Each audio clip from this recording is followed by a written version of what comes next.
இறக்கும் உயிரினங்களுக்கெல்லாம் இறைவனே வந்து நமச்சிவாய என்ற 5 எழுத்து மந்திரத்தை சொல்லி தன்னிடம் சேர்த்துக் கொள்வதாக சொல்லப்படும் கோயம்புத்தூர் பேரூர் பட்டீஸ்வரர் ஆலயத்தின் பெருமை தெரியுமா உங்களுக்கு?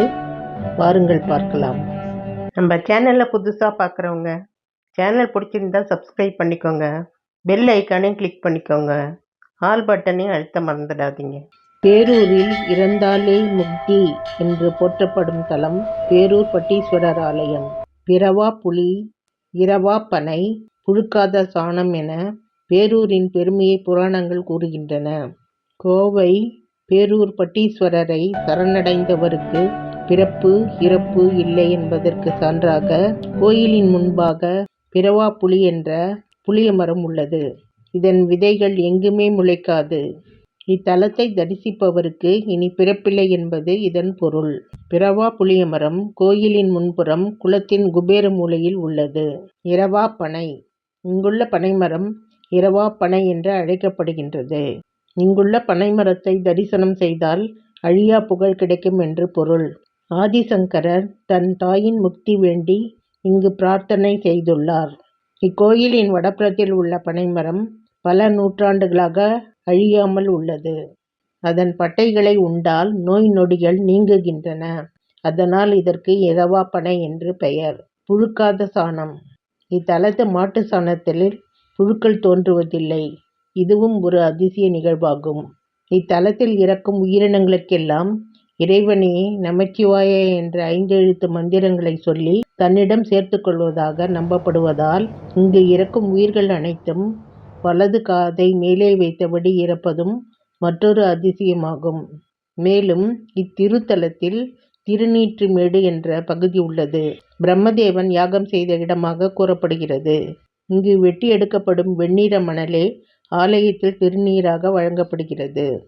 திருநாவுக்கரசர், சுந்தரர், சேக்கிழார் மற்றும் அருணகிரிநாத் என பலரும் போற்றி பாடிய பெருமைக்குரியது இத்தலம். இத்திருத்தலம் நொய்யல் நதிக்கரையில் பிரம்மன்மலை, வெள்ளிமலை, உமாதேவி மலை, விஷ்ணுமலை, மருதமலை என 5 மலைகளின் நடுவே அமைந்துள்ளது. இந்த ஆலயம் 2ஆம் நூற்றாண்டில் கரிகால் சோழனால் கட்டப்பட்டதாக கூறப்படுகிறது. கைலாயத்தில் ஒரு சமயம் சிவபெருமான் உமாதேவி சமேதராக இருந்த சமயத்தில் நந்தி பகவான் அவரிடத்தில், சுவாமி, தாங்கள் எழுந்தருளியுள்ள தலங்களில் இந்த கைலாயத்திற்கு நிகரானது எது என சந்தேகம் கேட்டார். அதற்கு எம்பெருமான் பதில் கூறியதாவது, உத்தர கைலாயம், மத்திய கைலாயம், தட்சிண கைலாயம் என்ற 3 உள்ளது. இவை 3மே சிறப்புடையதுதான் என்றாலும் எளிய மனிதர்களும் சென்று முக்தி அடையக்கூடிய திருத்தல சிறப்பு கொண்டது திருப்போரூர் என்கின்ற தட்சிண கைலாயம் என்று கூறினார்.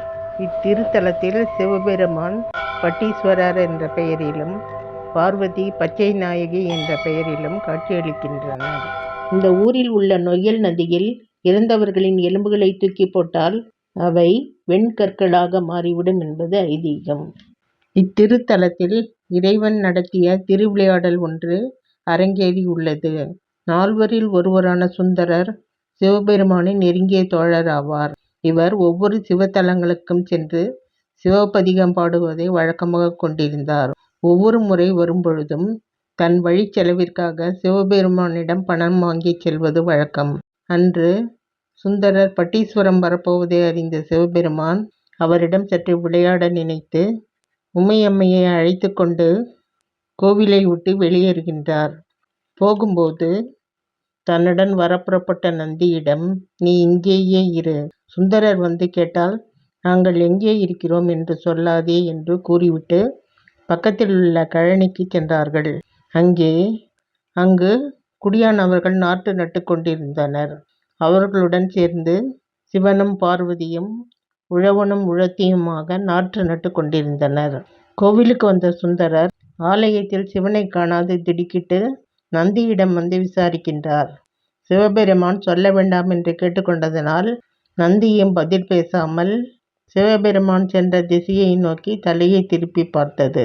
அந்த திசையில் நடந்த சுந்தரர் அங்கே கழனியில் சிவனையும் பார்வதியும் உழவன் உழத்தி கோலத்தில் பார்த்து மெய்சிலிர்த்து போனார். இறைவனும் அவரை ஆசீர்வதித்து அவரை ஆலயத்திற்கு அழைத்து வந்து தம்முடைய தாண்டவ தரிசனத்தை சுந்தரருக்கு அருளினார். இந்த திருவிளையாடல் நடந்ததன் ஞாபகமாக இன்றும் திருப்பேரூர் பட்டீஸ்வரர் கோயிலில் ஆண்டுக்கொரு முறை நாற்று நடும் விழா ஆனி மாதத்தில் பூராட நட்சத்திரத்தில் மிகவும் கோலாகலமாக நடைபெற்று வருகின்றது. அன்று பொதுமக்கள் அனைவரும் வயல்வெளிகளுக்கு சென்று கும்மி அடித்து மேளம் கொட்டி நாற்று நட்டு பெரிய விழாவாக கொண்டாடுகிறார்கள். இந்த கோவிலின் உட்புற அழகை வார்த்தையால் சொல்லி மாளாது. நேரில் சென்று பார்த்து அனுபவிக்க வேண்டிய ஒன்று. இங்குள்ள சிற்பங்கள் நம் தமிழர்களின் சிற்பக்கலைக்கு முதல் எடுத்துக்காட்டு என்று சொன்னால் மிகையாகாது. அவ்வளவு நுட்பங்களாக செதுக்கப்பட்டுள்ளன. காண கண் கோடி வேண்டும் என்று பார்த்தவர்கள் பாராட்டுகின்றனர். ஏதோ ஒரு அற்புதமான கலைக்கூடத்திற்கு வந்துவிட்டது போன்ற ஒரு பரவச உணர்வை ஏற்படுத்துகின்றது. பார்க்கும் இடமெங்கும் சிற்பங்கள், நுட்பமான வேலைப்பாடு, மனித அறிவுக்கு புலப்படாத உருவங்கள், திரும்ப திரும்ப பார்க்க தூண்டும் சிற்பங்கள். எத்தனை முறை சுற்றி சுற்றி வந்து பார்த்தாலும் புதிதாக பார்ப்பது போன்ற ஓர் உணர்வு.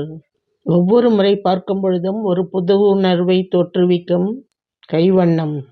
கல்லிலே இவ்வளவு நுட்பமாக செதுக்க முடியுமா என்று வியக்கத் தோன்றுகிறது. நூற்றாண்டுகளுக்கு முன்பே செதுக்கப்பட்ட உருவங்கள் என்று நம்பும்போது இன்னும் வியப்பு அதிகமாகின்றது. நுட்பமான தூண்கள், தங்கச்சிலையுடன் கூடிய கனகசபா மண்டபம் என்று பார்க்க பார்க்க மனம் பரவசமடைகின்றது. கூரைகளும் சுவர்களும் அழகிய ஓவியங்களினால் அலங்கரிக்கப்பட்டுள்ளன. கல் தளங்கள் மதிய வேளையிலும் இயற்கையாகவே குளிர்ச்சியாக இருப்பதைக் கண்டு மக்கள் வியந்து போகின்றனர். இப்படி சொல்லி சொல்லி மாள முடியாத அற்புதங்கள் கொண்ட இறைவனாலேயே சிறந்த தலமாக அங்கீகரிக்கப்பட்ட தட்சிண கைலாயத்தை வாழ்வில் ஒரு முறையாவது தரிசிக்க பட்டீஸ்வரர் அருள் புரிவாராக.